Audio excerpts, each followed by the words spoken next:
right, last night at about 1900 hours, we began to receive calls, 911 calls in the southern part of Smith County.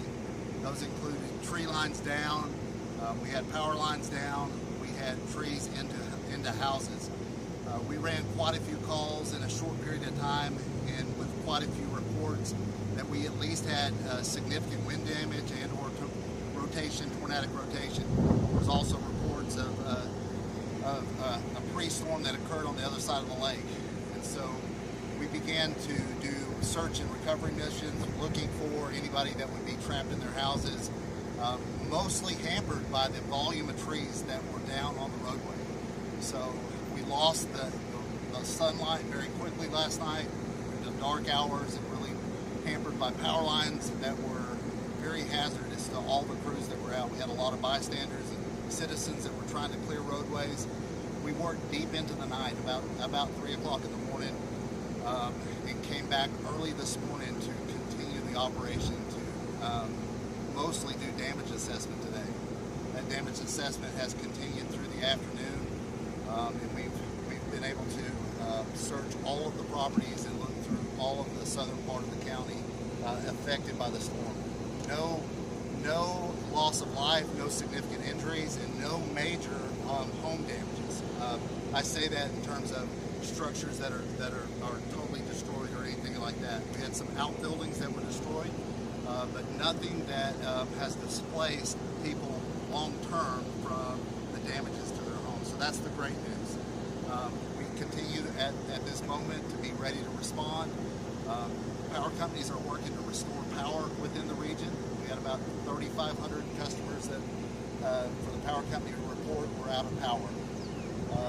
We continue to respond and be ready for anything in this area. We'll continue to watch the weather going into the weekend. We're into a Memorial Day weekend and have significant weather on the forecast. Once again, tonight going into the weekend. The marinas have significant damage to them. Boats that are probably planned for the weekend are tied up in marinas that have significant damage, power loss, things of that nature. If anybody goes back on the water, we highly advise you to be very cautious, both from an electrocution hazard issue and debris in the water. So definitely take extreme caution with power lines at any of this area that has been disrupted. Do not treat any of the power lines as if they might not be live, because they're actively restoring power as we speak. That's really where we're at this point. Continue to monitor the weather going into the weekend, and be ready to respond to the needs of our community. We're certainly appreciative of all the collaboration between our county, the Smith County offices of emergency management, our county judge, and I'll turn the time over to Randy Moore from the Office of Emergency Management. Thank you, Chief.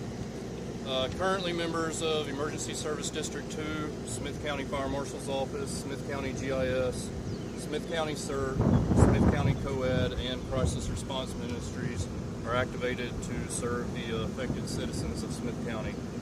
There's currently a shelter open in partnership with the American Red Cross being managed by Smith County CERT, located at Bullard Southern Baptist Church. I would like to personally thank the churches in Bullard for stepping up and opening their doors for sheltering operations, and all of the volunteers that have come forward to help their fellow citizens. I would also like to thank Brookshires for providing additional resources to those in need and our first responders. From the companies to the nonprofit organizations to the volunteers offering their services, Smith County is continuing to be a whole community. I would also like to thank the University of Texas for aiding in our efforts by providing a flyover of the affected area. We've partnered with the City of Bullard and will be opening a disaster recovery center on Monday, May 27th, located at Bullard City Hall. This service will be available from 10 to 2. Services will include assistance programs from the Red Cross and various assistance programs through other nonprofit organizations such as the United Way of Smith County. We are asking citizens affected by the storm to visit the Smith County Facebook page and complete the TDM damage assessment information. This allows us to track damage and identify needs. All right. As Smith County Judge, I'm always concerned when any part of the county is struck by a storm like this. This just happens to be the area in which I live. and so I had neighbors that I was concerned about. Thrilled to see that we didn't have any major issues with health or any deaths and any real major problems with homes. I know we have some damage in the neighborhoods. We're concerned about that. They've already mentioned about TDM, how you get online on the Facebook page, Smith County Facebook page. You can register your problems there. I just want to let everybody know what our Road and Bridge Department actually did in Smith County. They actually had over 20 roads that were blocked by downed trees. They got out and cut away those trees. At least one lane was open, and they'll get back to that, but we wanted to make sure traffic could get through for safety's sake. I also want to thank ESD2 and the collaboration between ESD, our Fire Marshal's office in Smith County, and also our emergency management team. Appreciate all the work that they've done getting together. One of the things also that I want to mention is if you have debris, if you live on a county road and you have debris, you can push that debris out to the right-of-way. We cannot, our road and bridge crews cannot come on private property to pick that up. But if you push it to the right-of-way, we can pick that up. I want to tell you that you must be patient with this.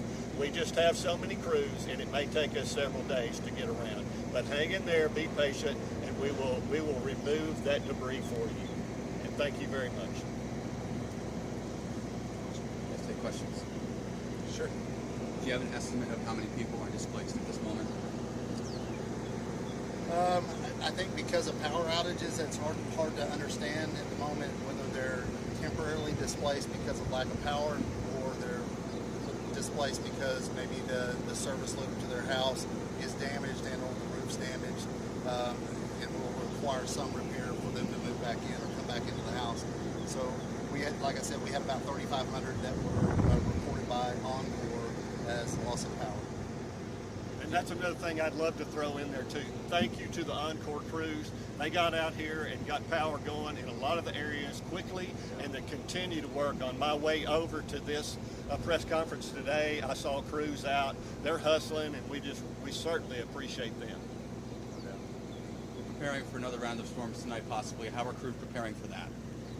Yeah, the amount of staff that we have on duty tonight, we've upstaffed a little bit, and we're monitoring and watching very closely to make sure that we're ahead of it and we're on top of it and we're actively ready to respond to the needs of our communities.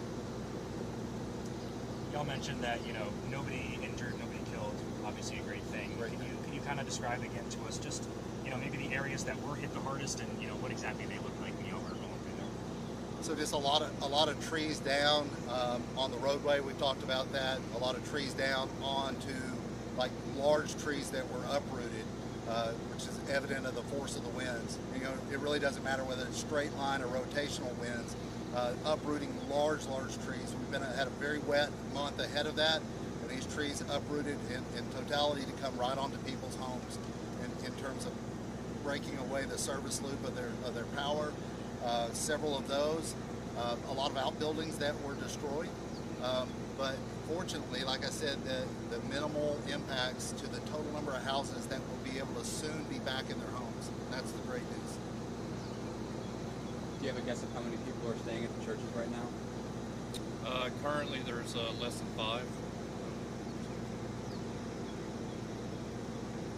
Anything else you guys want to add?